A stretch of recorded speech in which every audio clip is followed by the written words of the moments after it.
जळगावच्या पाचोरा भडगाव तालुक्यात जोरदार पाऊस सुरू आहे। नाले तुडुंब भरलेत, सखल भागात पाणी साचले। पाचोरा शहरातील हनुमाननगर नाल्याच्या पाण्याच्या प्रवाहात मोठी वाढ झालेली आहे।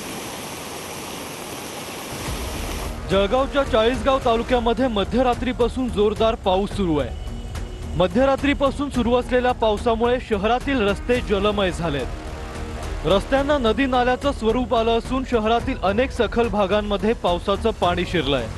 त्यामुळे पाण्यातून वाट काढताना सर्वसामान्यांना अडचणींचा सामना करावा लागतोय। मध्यरात्रीपासून पाचोरा भडगाव तालुक्यातही जोरदार पाऊस सुरू झालाय। पाचोरा शहरातील हनुमाननगर नाल्याच्या पाण्याच्या प्रवाहातही मोठी वाढ झाली आहे। आणखी पाऊस वाढल्यास शहरात पूरस्थिती निर्माण होण्याची शक्यता वर्तवली जाते। पाचोरा आणि भडगाव तालुक्यातील अनेक शेतांमध्येही पावसाचं पाणी शिरलंय। मध्यरात्रीपासून खरं तर जळगाव जिल्ह्यातील अनेक तालुक्यांना या ठिकाणी जोरदार पावसाने झोडपून काढलेलं आहे। सध्या आपण चाळीसगाव शहरातील कॅप्टन कॉर्नर परिसरातील या रस्त्यावर उभे आहोत। आपण बघू शकतो की रात्रीपासून सुरू असलेल्या पावसामुळे खरं तर रस्ते जे आहे ते जलमय झालेले आहे।